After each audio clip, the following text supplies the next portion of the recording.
Okay, so ready to dig into something really cool. We're talking all things secondhand goods. Not just buying, though, but how to make a career out of it. Like become a pro seller, the kind who finds those hidden gems.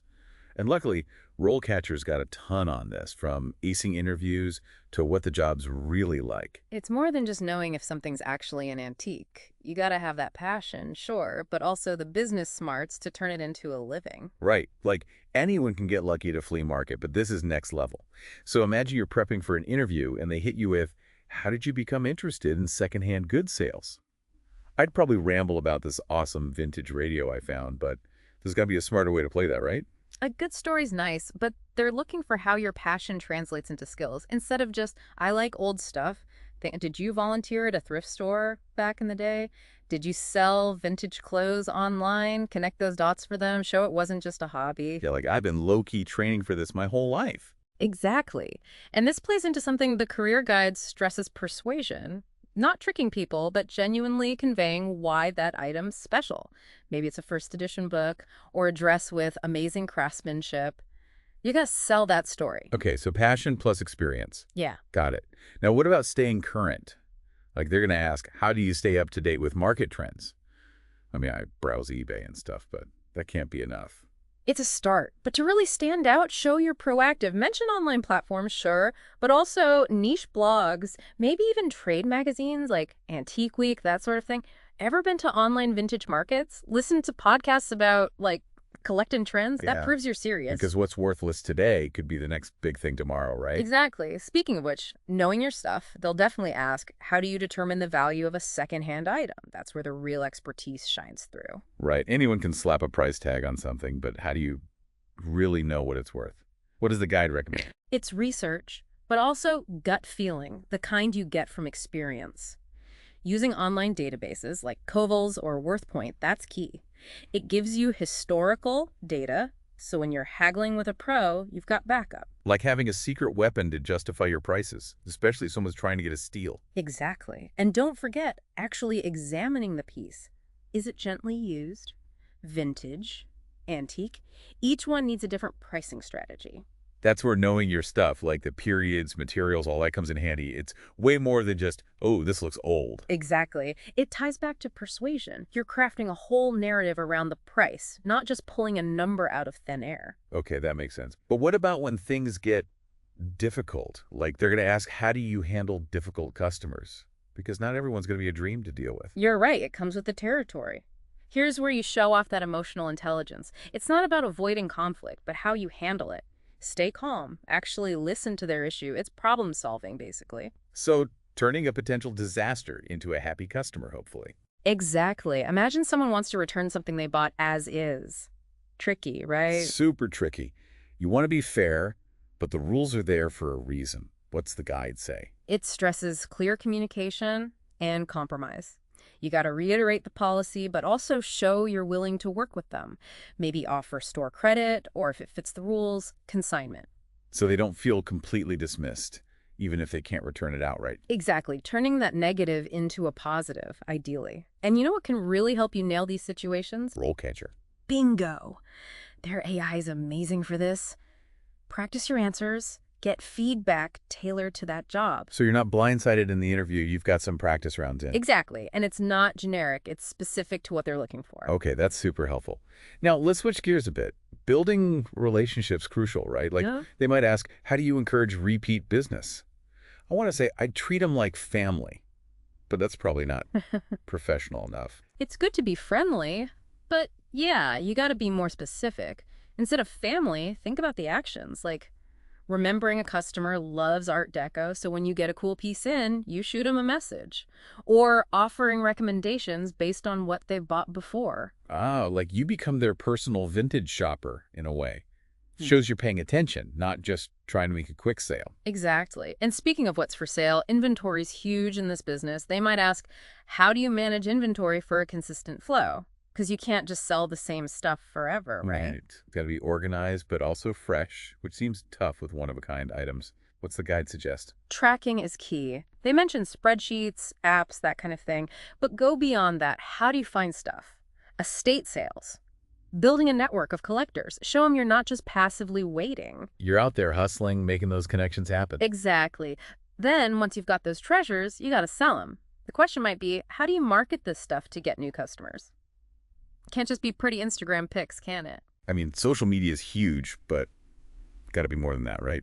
Like a real strategy. You got it. Talk about knowing the platforms. Maybe Instagram stories for vintage clothes work best, or Facebook ads for antique furniture. You're targeting, not just blindly posting. So it's almost like selling a lifestyle, a vibe, not just the object itself. Precisely. And with online sales comes a big one. How do you handle customer data and security? People got to trust you with that stuff. Especially these days, yeah, that's a deal breaker if you're not careful. For sure. This is where you reassure them.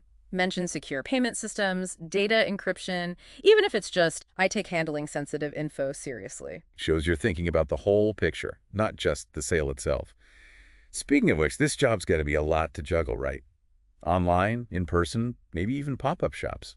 So how would you answer, how do you manage your workload with so many sales channels? Organization is key here. You want to sound on top of it. Maybe mention time management techniques like that Eisenhower matrix thing, prioritizing based on what's urgent, or any apps or tools you use to keep track of everything. So you're not drowning in to-dos, you're organized chaos, at least. Exactly. And speaking of not drowning, the guide's last question here is important. How do you handle inventory turnover and cash flow? This is the business side, making sure you're actually profitable. Because passion's great, but bills got to get paid. What are the key things to emphasize here? They want to see that business sense. Talk about using your sales data to figure out what's not moving, maybe adjust prices, or if you know about inventory financing, that shows you're thinking long-term. Not just selling stuff, but running a business. Exactly. And you know what can really up your game when talking about this stuff? RoleCatcher, you're going to say. You know it. Their AI can actually analyze the job description, right? Yeah.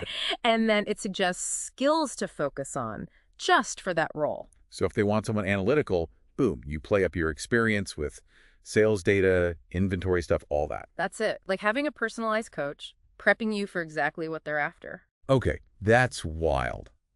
Now, we've covered a ton of interview stuff, but this guide also gives a cool peek into the career path itself.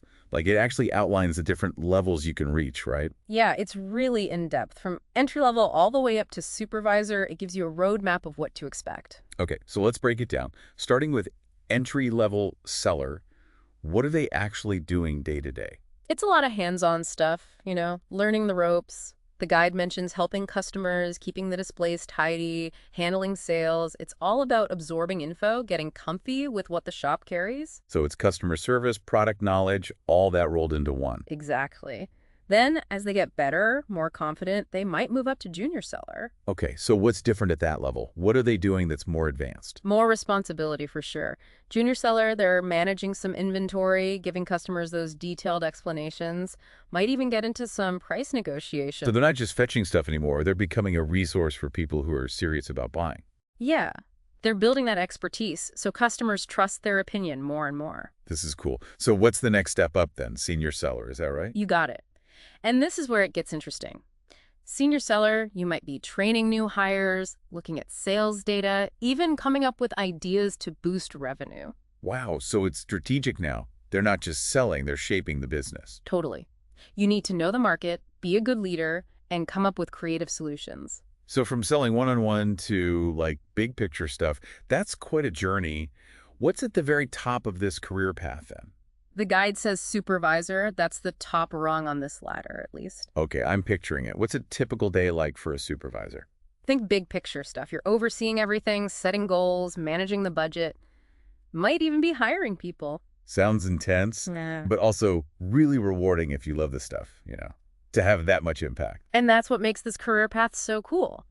It's not just about a fancier title. It's about turning your passion into a real career. I love that.